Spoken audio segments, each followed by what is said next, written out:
Okay, so let's start. Perfect.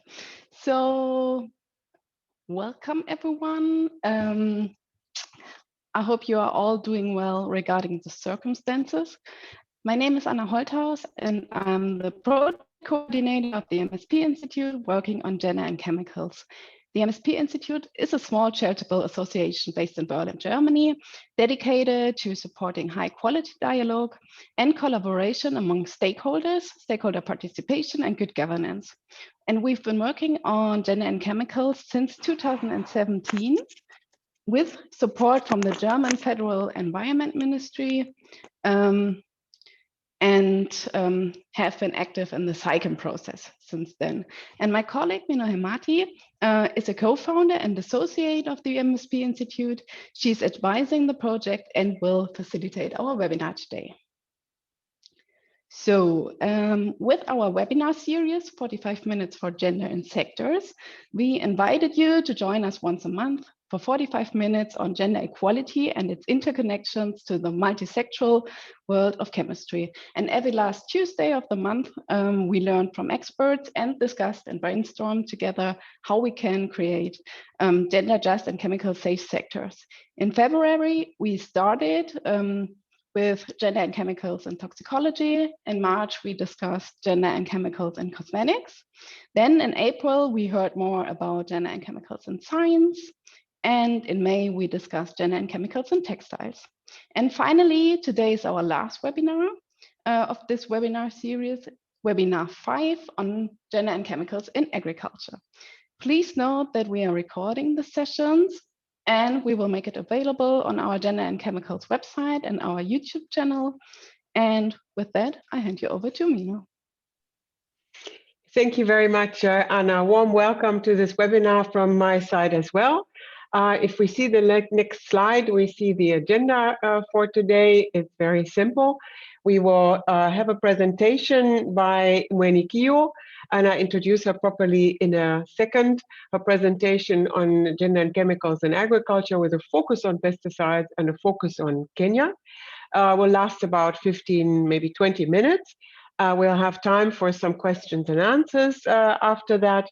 And then we want to do a bit of brainstorming with you in terms of what needs to happen and who needs to be doing what to improve the situation with regard to gender and chemicals in agriculture. We'll use a virtual board, a mural for this.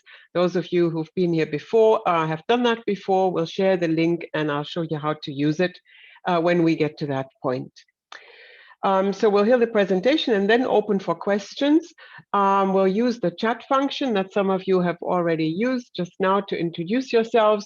At the bottom of your Zoom window, you find the icon for chat. And if you click on that, that opens on the right-hand side and you can put comments or questions there. You can also raise your virtual hand. That's also at the bottom of your Zoom window, I believe, under reactions. Used to be under the participant list, but now Zoom has put it at the bottom under reactions. So you can use that or you use the chat if you want to speak or raise a question. If you have a technical problem, also please use the chat. We're both not wizards, but we'll try and help. And if your connection isn't so good, you might want to keep your video off. If it is good enough, then you might want to switch it on because it helps us build a sense of actually being together in this weird virtual room. So feel free to do this, whatever is feels comfortable for you. Thanks very much for that. Now I would like to welcome our guest speaker and introduce Elizabeth Mueni Kiio-Nzioka. She is an advocate of rights with experience in developing and managing trade and agriculture and development policies through advocacy and campaigns for over 21 years. In the capacities of an external trade policy officer with the government of Kenya, a food security campaigns co-coordinator, a sustainable livelihoods coordinator, as well as an advocacy advisor in Kenya. Mueni has all along worked with farmers, both small and large, in her experience, and she is a farmer herself as well. Therefore, she has, of course, first-hand experience on pesticide use by farmers. We are very happy to have you here today, Mueni, and you have the floor. I believe Anna is going to manage the presentation for you, and you're going to speak. You might want to switch on your video and unmute yourself. There she is. Welcome. Thank you, Minu. I thought my video was on all along. I kept waving, thinking I'm already online. Can you hear me? Yes, we can hear you well. Welcome. Okay, good. Hello, everybody. Yes, this is me in live, but I want to request that I switch on my video if that is okay, so that you can concentrate on the presentation. Of course. Thank you. Okay, good. So basically, as the title goes, my topic is on gender and chemicals in agriculture. I have never actually focused seriously on any presentations on pesticides. I have used them, but I have never given the gender angle quite a thought like I did when I was going through this presentation. So it was quite an eye-opener and a good experience, which I'll certainly take forward in my advocacy work going forward. So the presentation has been informed by a review of several studies and write-ups that were published between 1980 and the year 2018. And then the key search words were pesticides. I was looking out for gender, chemicals in agriculture. The focus country here will be Kenya. I did look at other countries, but I thought for the purposes of personal experience, it's better if I talk more from what I know with more confidence. So I start off with a general introduction where I looked at what FAO has got to say about women and agriculture basically, and the observation is that women make up roughly half of the agricultural workforce in sub-Saharan Africa. And that notwithstanding, also, I would like to also say that women have a great input in, this is agriculture, so the food sector, you can't divorce it from women. So they interact with it on a day-to-day basis. But basically, due to social and cultural discrimination, they often lack access to the knowledge or inputs and the technologies and the decision-making skills that are needed to increase agricultural productivity and income. Now in Kenya, a significant part of the population faces food insecurity. And this is due to multiple challenges that hinder agricultural productivity. They have high farm and off-farm, or rather post-harvest losses due to pests and diseases.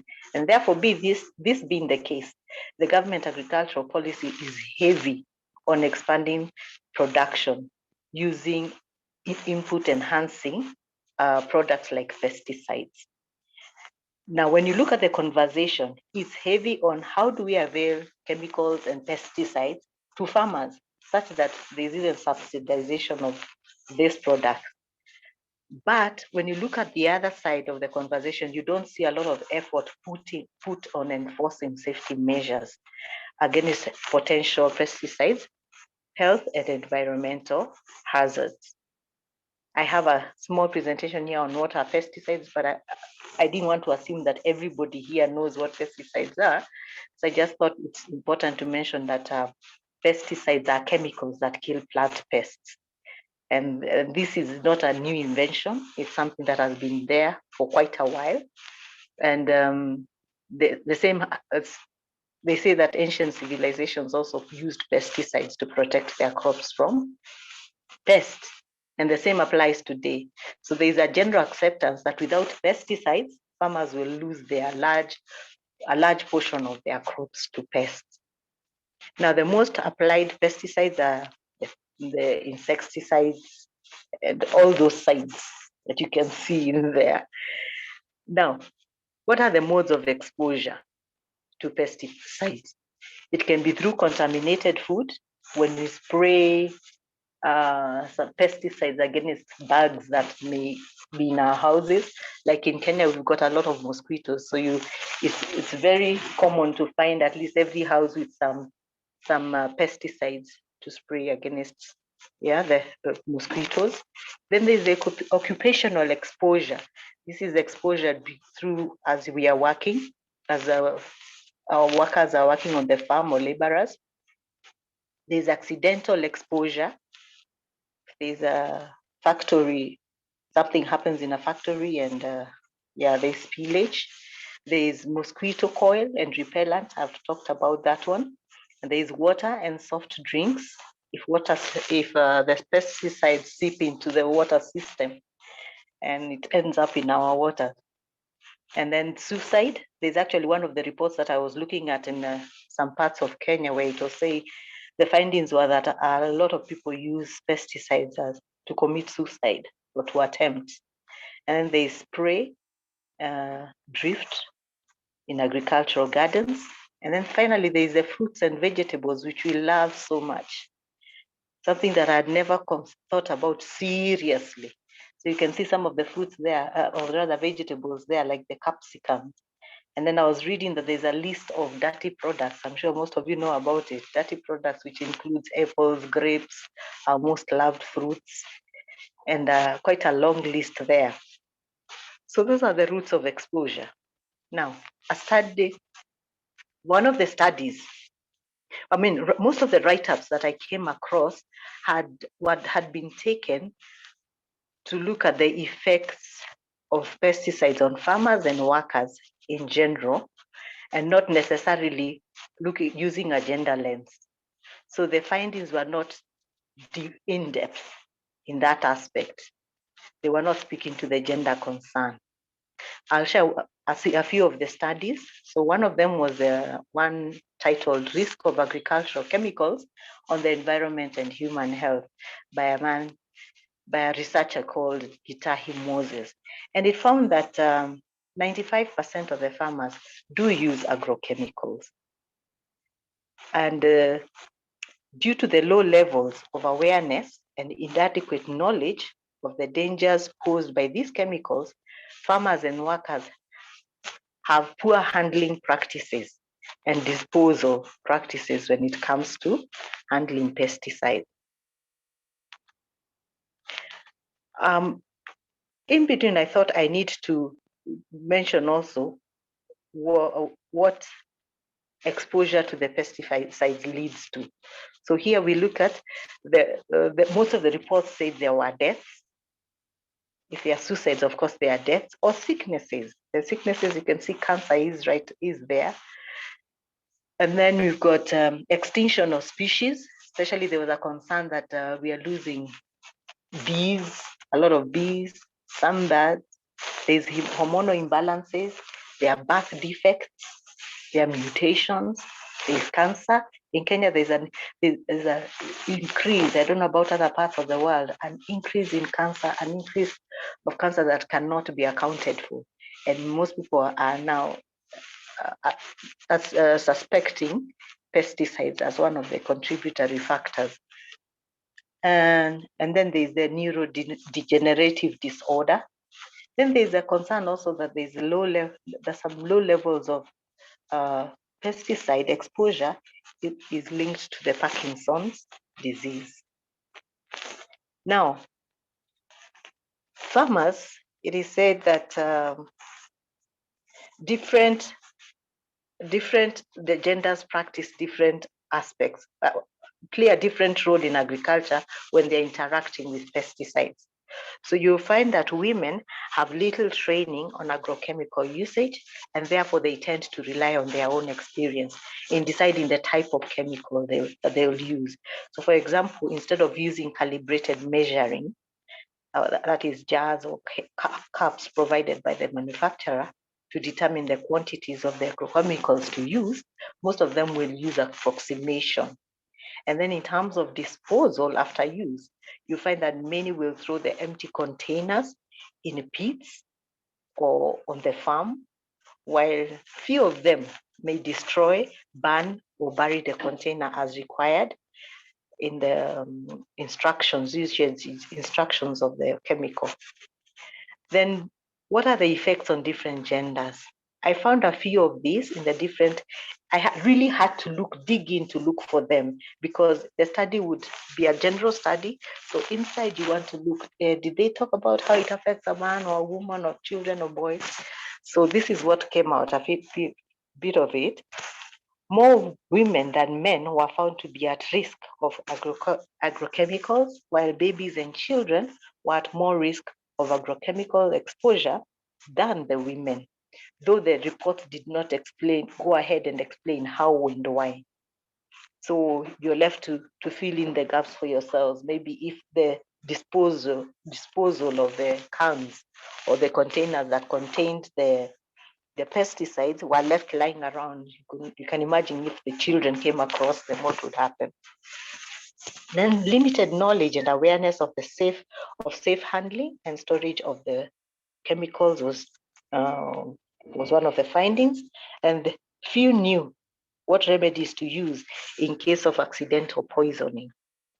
Then there were many reports of negative health effects as a result of inappropriate handling or use of agrochemicals by community members. And also, yes, I had mentioned this, the use of pesticides for suicide attempts was also noted. Another study were titled Health Impact of Pesticides on Residents and Horticultural Workers in the Lake Naivasha region of Kenya. This is the flower growing. We grow a lot of flowers in this part of the country for exports. These were assessed, and then the symptoms, they were assessing the symptoms that the residents of Naivasha town have experienced as a result of exposure to pesticides. So the findings were that several residents exhibited a respiratory complications, skin and joint pains, and even nervous system complications. A higher frequency of complications was found among planters, weeders, and harvesters. I found this exciting because these are mainly women, which are 61.6.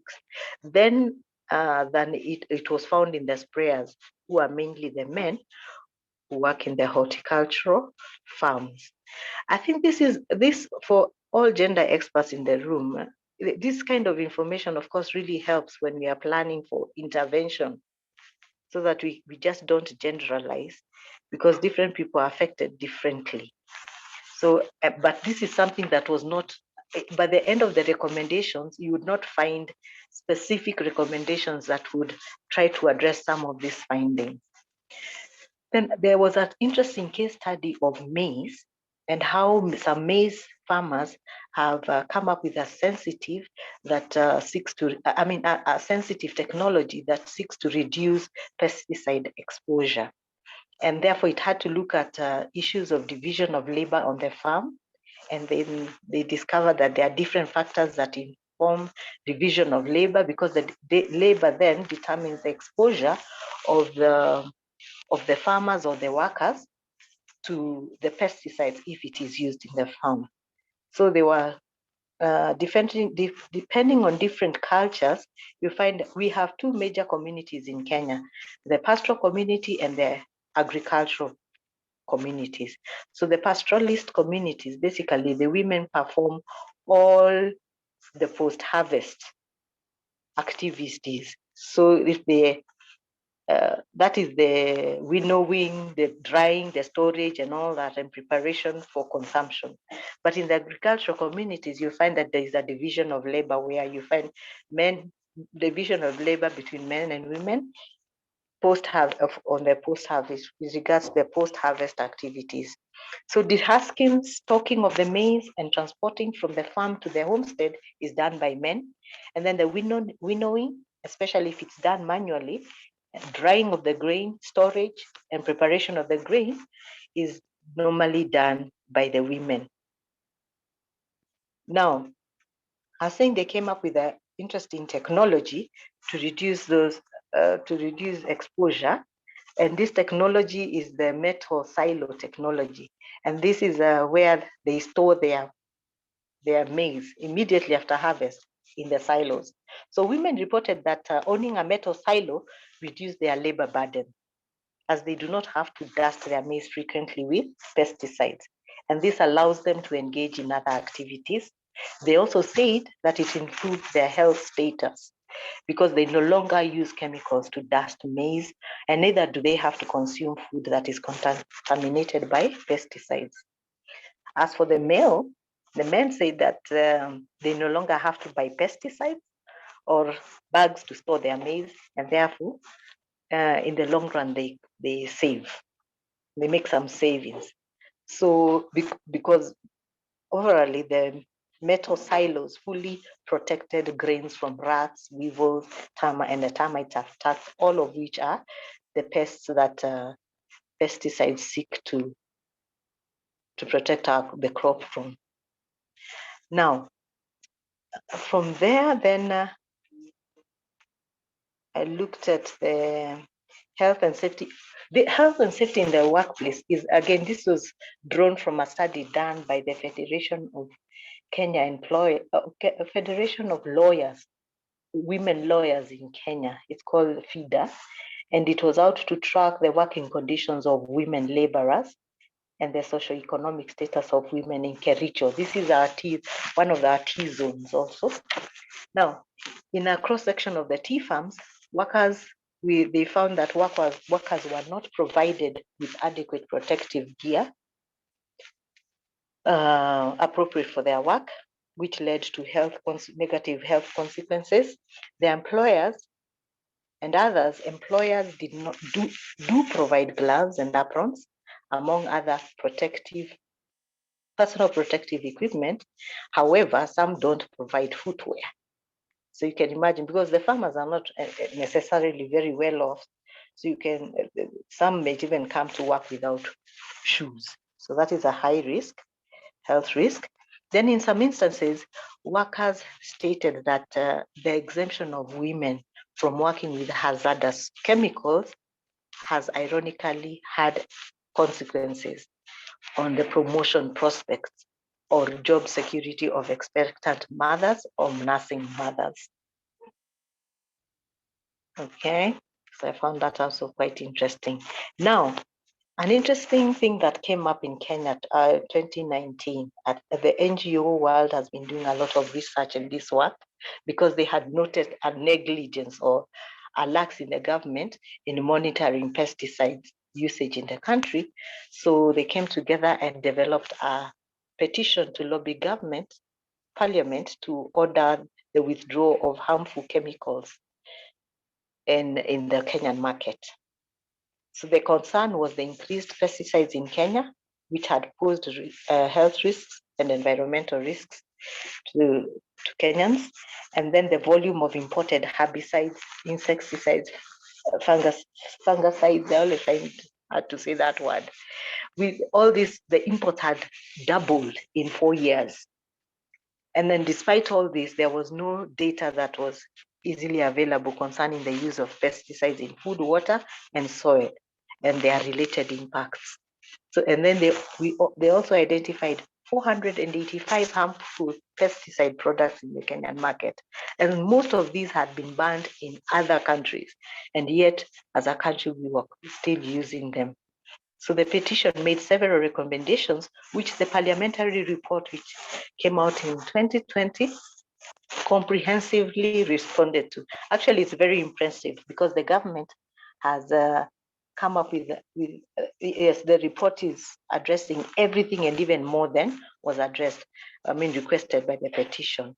Now, the report, however, did not speak to the gender concern. So I'm guessing this was the case because the petition itself was also gender blind. So the petition and other petitioners' concerns and asks, as well as the parliamentary committee report, can be found in the Kenyan parliamentary website for those that may want a follow-up. It's very comprehensive and interesting read. So the gender agenda on chemicals and pesticides in Kenya is in Kenya could do with a lot of help. And I think we are at a good space because this is the time now the conversation is really high, discussions on coming up with a policy on how to do it and different measures. So the earlier the gender experts start lobbying and engaging with the conversation, the better, so that we don't come when everything has already been set in place and start trying to change and tweak policies and papers that have already been put in place. And that's it. Sorry for taking too much time. I can see it's 28 minutes. No, that's okay. Thank you very much, Mueni, for your presentation, for pulling together the different reports and studies, and also what's currently going on in Kenya, and summarizing that for us. I believe it's very interesting to really look at one country and one set of chemicals, and try to do that with the data that are available. And one thing that you pointed out, of course, is something that we come across very often, and that is that the data are lacking, and that we don't know enough, or it's at least sketchy. So thank you very much for your presentation, Mueni. I would like to open it for comments and questions. And I've seen that Ahmed made a comment and Andy made a comment. If you would like to speak, please let me know. But maybe we start with questions to Mueni, if you have questions with regard to what she said, or if you'd like something expanded, then speak up. If you'd like to make a comment, let us know.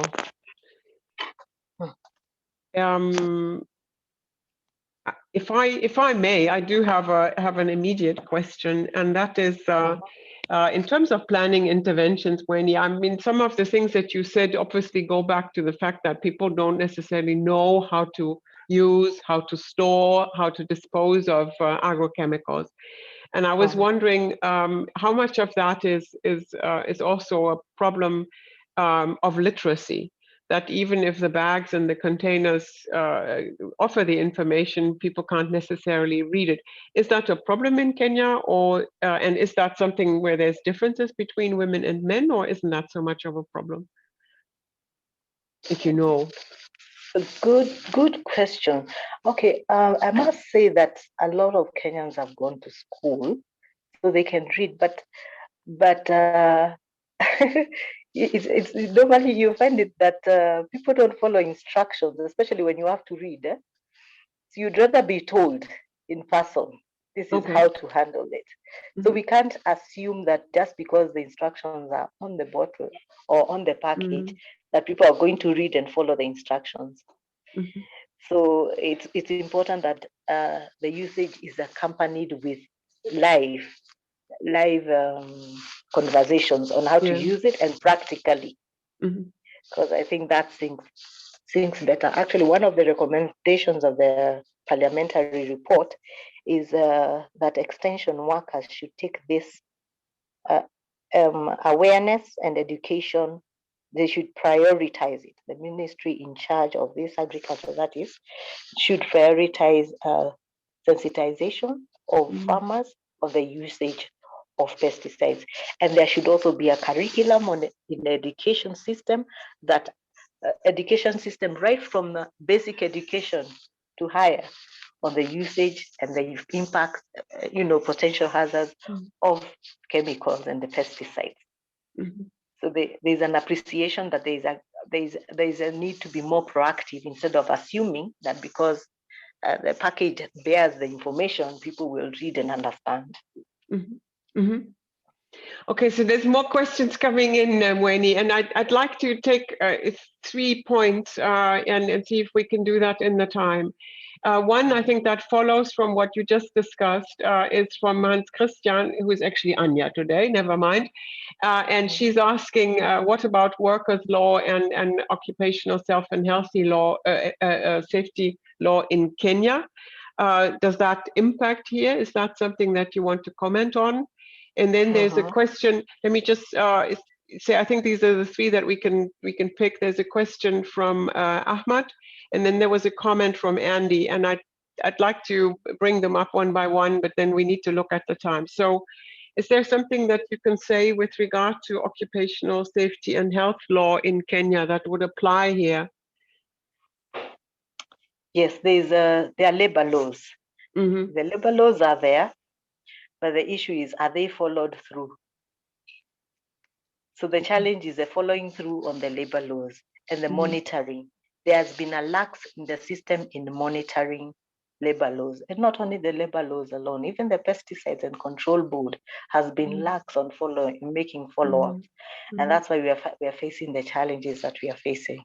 So people need to up their game. Yep.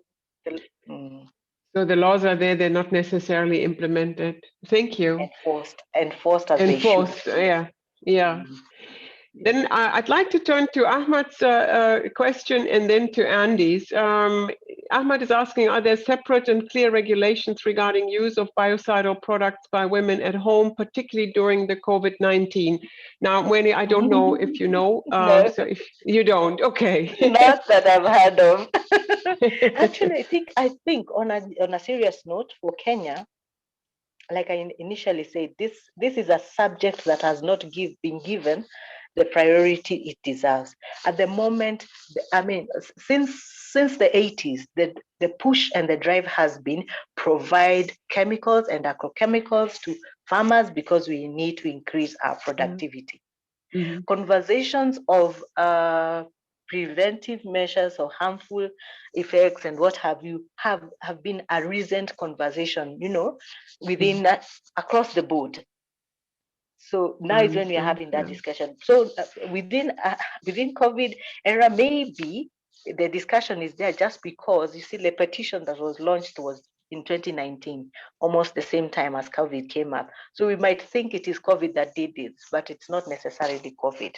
It's now a new conversation that people have started having because we are trying to promote healthy. We need to eat healthy because we need to boost our immunity. Then there is maybe the thought that, oh, what are we consuming really? Is it really boosting our immunity? So yeah. Thank you. Thanks, Mueni. I'm going to ask Andrew Ward, to maybe pose this question himself. Andrew, if you can, you are unmuted. Go ahead. Thank you, Minu. Hi, Elizabeth. How are you doing? I'm well, thank you. Hi, thank you. Yeah, my question or my point went back to when I first started working actually for a UK government DFID funded crop protection project. And I think they had some research sites in Kenya, and they were actually looking at some of the social attitudes around agriculture. And they found that that when they spoke to male farmers, weeding was never listed as a constraint. And it was only when they spoke to women farmers that weeding was listed as a constraint, because it was generally the women that did the weeding, even on the men's farms. So there was a bit of a gender situation going on there. And I mean, I know that there has been some work where the responsible promotion of herbicides has actually reduced the drudgery that women face in weeding and has enabled them to sort of pursue alternative livelihood activities. And that's sort of been a benefit to everybody there. And actually in the text, what I was thinking about was of another issue, aflatoxin, which literally poisons millions of people, particularly in Africa, particularly children and the poorer people that can't afford the higher quality of maize or groundnuts. And then they're consuming them with the aflatoxin. And of course, the aflatoxin causing fungus can be stopped by fungicides. So you presented sort of some areas on the negative side. I just wondered whether there might actually be some areas on the positive side as well, not just in terms of livelihoods, but also gender relations. It was just a thought.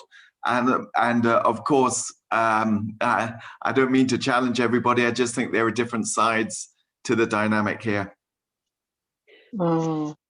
Good observation. Certainly,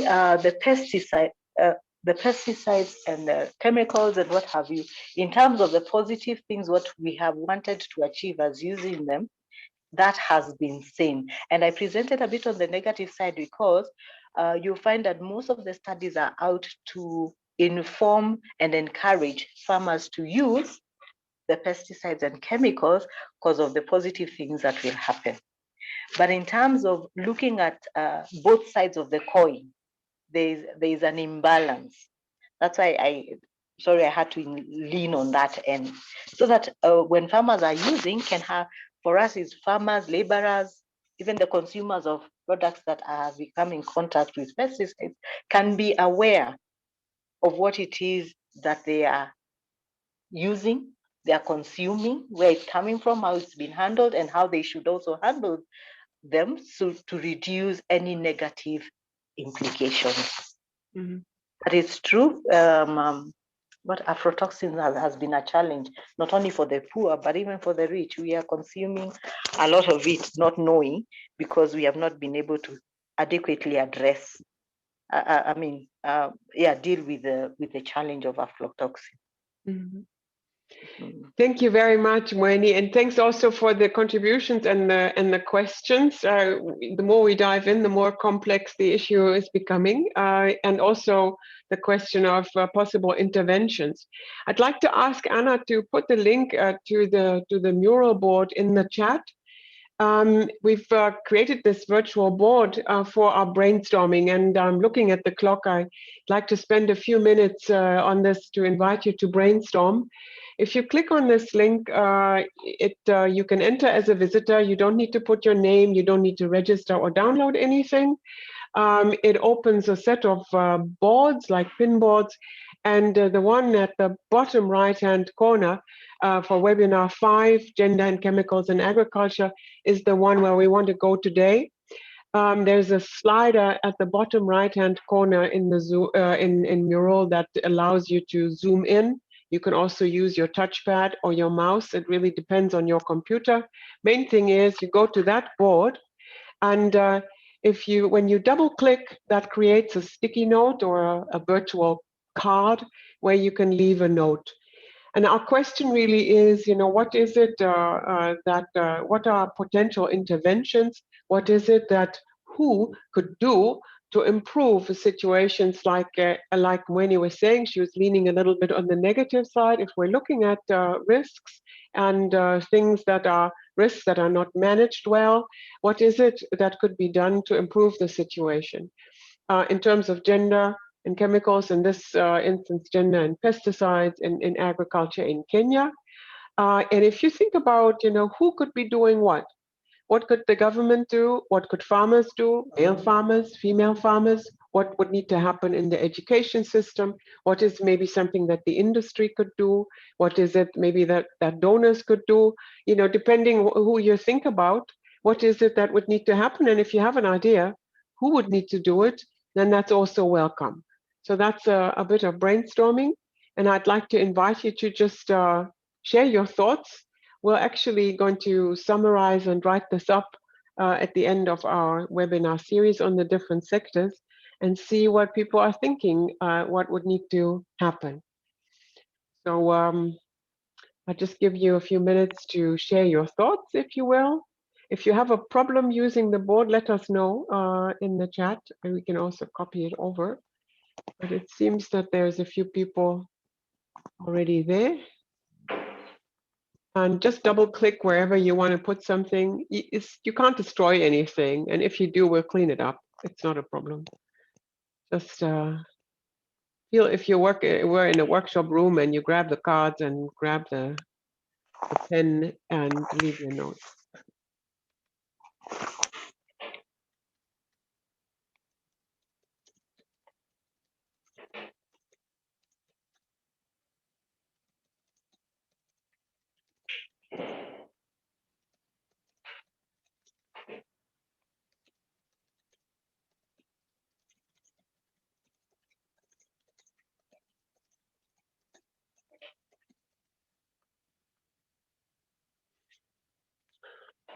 Yeah, and I also see you found that you can change the color and you can change the size and you can do whatever you want.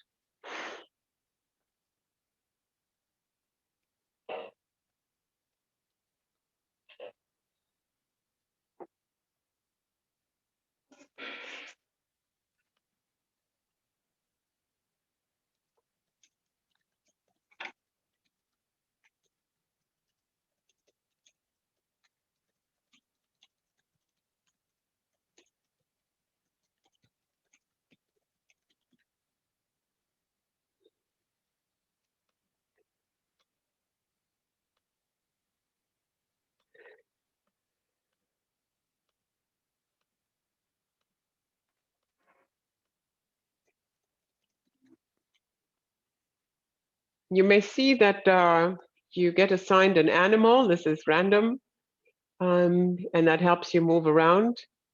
If you want to leave your name with a note that you're making, you're welcome to do that. If you don't, that's also just fine. Just feel free to maybe share your thoughts.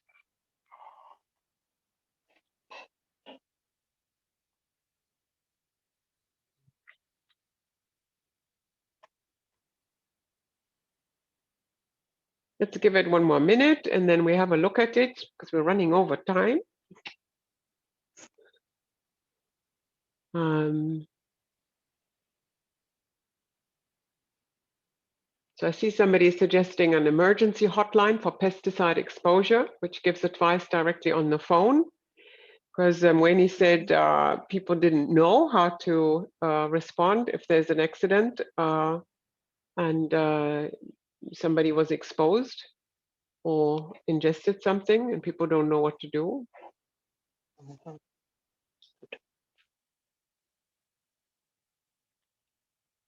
In 2021, somebody says, who should be doing the crop protection? Men, women, both? Are we thinking through the gender implications of this? Thank you. Yes, that's an important question. Who's actually responsible? Who's doing this? In what way? And there's a comment on Germany. We need much more women in agricultural policy and decision-making positions. Indeed, it tends to be so that if there's more parity in decision-making, then different aspects are better considered in decision-making. Indeed. Thank you. Funding for women farmers and their networks to share information and build. Better treatment for women workers as they are the backbone of agriculture. Yes, in most parts of the world, that's the case. And educational programs for the communities, including the agricultural workers, for better awareness of benefits and risks. Yeah, I made a similar comment on the right. Make information available so people can make informed choices about different risks.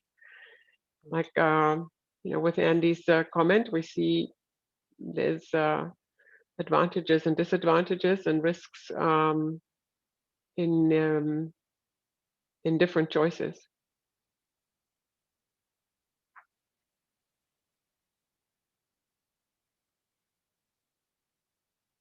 So there's one more. Thank you. And there was one already, affordable PPE. So I'll put the blue one up here so that we can see that. Thanks. Yeah, do we understand the different crop protection constraints, weeds, fungal problems, insects? Thank you.